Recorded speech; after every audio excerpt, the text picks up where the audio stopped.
Last week, I had a brain freeze during exam. After the exam, I thought of my daughter, who had stayed all night to help me. I felt I had disappointed her the most. This was not a case of an examination that was difficult. Every one of those questions were what we had practiced. I sent her a text of apology, and her reply made me know how blessed I was. Or should I say, I am. And this is the message I sent to her. I said, "Dear Aliyah, I really want to apologize to you. My exam today was a flop. I went blank in the exam hall. I could not remember a single thing after all the effort you put into helping me. I'm deeply sorry. You stayed all night with me and have always helped me with my work. I really feel bad for letting you down. I love you." She responded with the following: "Mommy, that's absolutely fine. One night in the grand scheme of things means nothing. Of course, I will stay up all night if you need help. You could never let me down. You're chasing your third degree while saving Nigeria and running a successful YouTube account. I'm super proud of you," she said. "If you pass, alhamdulillah. If you don't, we will do it again and spend more time learning it." To be honest, she said, "I spent 20 years studying maths, essentially, and even I had to look online to remember most of the equations. Don't be hard on yourself. Please call after your exams for the day. Love you." I know I might have a carryover, and it probably might hurt my chances of the first class that I'm gunning for, but I'm glad I had the opportunity to share this moment with my daughter. I've always told my children that it was better to get an honorable F than a dishonorable A. I demonstrated that, and my daughter affirmed it. Failure, they say, is not falling down. Failure is staying down. And I, Aisha Yusufu, refuse to stay down. I will take responsibility, learn my lessons, and be better the next time. I think it was Robert Kennedy who said, "Only those who dare to fail greatly can achieve greatly." And the thing about failing and failure is that if you've never failed, you can't really advise people. Because failure is that experience that you have at the end of the day. It's about the story of Thomas Edison, who failed many times before finally succeeding with the bulb, with the light bulb. So you recall that here at the table, I've talked about failure many times. You failed at your marriage, you're in a better position to make it work a second time, and you're in a better position to be a motivational speaker, because now you know how not to fail and what to do to succeed. So it's okay. It's okay to fail. I failed once. I mean, I repeated class. Who would ever think that? I repeated the class in secondary school, but I still came out with A's at the end of the day. So come on now. You'll pass the next time. Can I say a word about the relationship between you and your daughter? It's a very unique one. Hello, everyone.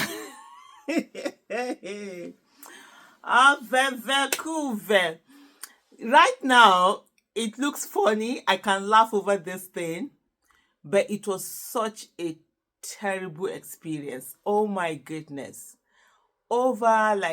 Probably I started school when I was maybe 4, 5, or 3. I can't remember, because I did nursery school.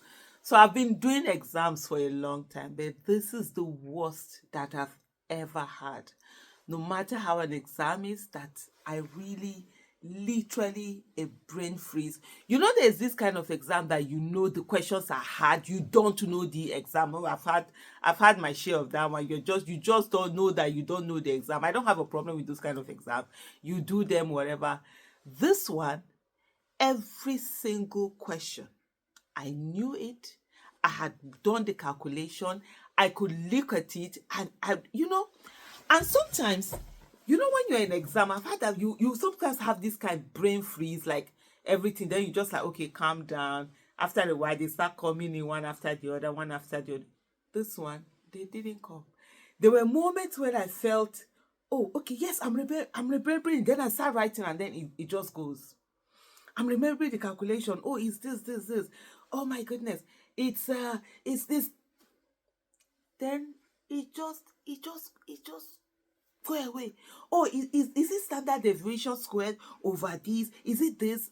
It was statistics. Lord have mercy.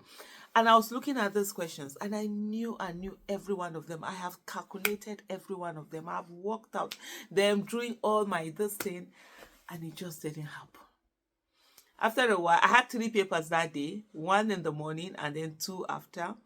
And I had been doing back to back to back. I actually wrote 15 papers. Like, one of my brothers was telling me, he said, you did 3 semesters in one this thing. And 7 of those, because I had registered for 8, which I was going to write. I was not in the country. I had traveled. There was an emergency that happened and I needed to leave the country immediately. So I went with the ones I knew I was coming to write the exams. Then 3 weeks to exam, I'll be 3 weeks to exam, I think. This September, I actually missed. I postponed, not I didn't miss. I deferred my course because of a Edo election. So that election, the next thing, they just added that 7 from there, added it to this course. And meanwhile, when I traveled, I didn't travel with the exams that I had deferred because I was like, oh, okay, I will do it following next term. That's what I will do. I had 3 more papers that I didn't register for. So I will add it to this one, makes it 10. I will just do 10. When I saw this, and I came back into the country on the 7th, and I started my exams on the 9th. Was it on the 9th or on the 10th? I think it was on the 10th. 9th or 10th, I started my exams. And it was like, do you know the worst of it was, I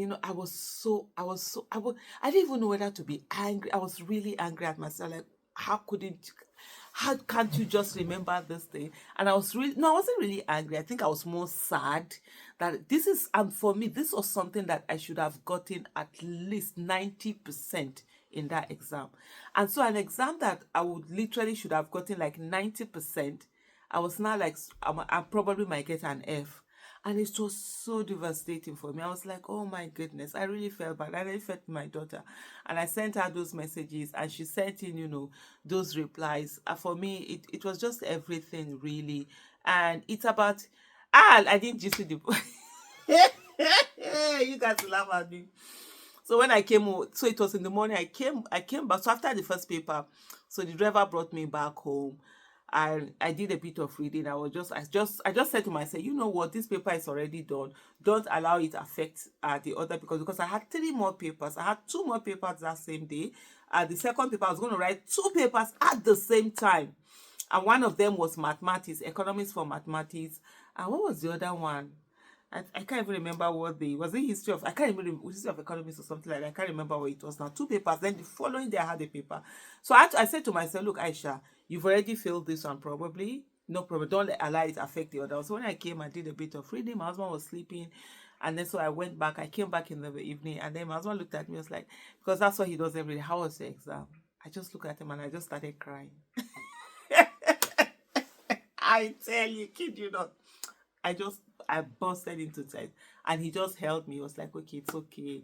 Whenever I was there, I was like, my brain froze. And he said, well, you've not been sleeping. And literally, for how many days now was it? I came back on the 7th. I think I finished my exam on the 19th. I don't think, the days that I slept at night all day, I don't think they were up to 3. I was doing almost back to back, maybe that was what happened. And then with age, of course, it's not like when you were much younger you could do all of this thing back to back, TDB till daybreak, as literally sitting down and not closing my eyes. Even my husband was telling me, he doesn't know how I do it, that if he can't function. And so I just started crying and he was like, oh, okay, it's okay and everything. But at the end of the day, for me, is that I would rather fail honorably than do anything, either try and ask someone. And you know the kind of brain freeze there. It's not the kind of brain freeze that you need somebody. It's just for you to just one tweak thing and say, oh, this and then, oh, okay, you remember that kind of thing. That's something I would never do. Even when I was a teenager in secondary school, I would rather fail than look at anybody's exam. And I've always told my children that, if it's better to fail honorably than it is to pass dishonorably. And I'm glad that even at this stage, I got there. I was able to maintain that. And sometimes we have to understand failure is not the end of it. Yes, you fail, you stand up. I already have those materials around. As soon as I came out, after a few hours, I remembered all the questions. I knew what is to be done, and all of that. But after taking responsibilities, I needed to rest more. I needed to probably would have used one of the things that I use very well during exams are acronyms. So I've never used acronyms in terms of calculation. I just work on it and get it. And the question after that, it was statistics that we had, and the course after that was mathematics, was calculation. I was able to do it, and do it very well. I'm expecting at least an A, in that particular course. And the other one that I did, but then it's just to take responsibility and do it. Hey, these things happen, but anyway, Sha, fingers crossed. Thank you so much. I just decided to something, just such a moment that I shared with my daughter, and I'm glad I had those moments with her. And for me, it's the love I feel from my family, from my daughter, my son. Every one of them were just rallying around me. I know I'm loved, and that's such a blessing that I don't take for granted. And I'm really glad for the fact that I have an amazing, family support. So thank you so much. Bye. And by the way, don't cheat in an exam. Fail honorably. It's better than passing dishonorably. Bye.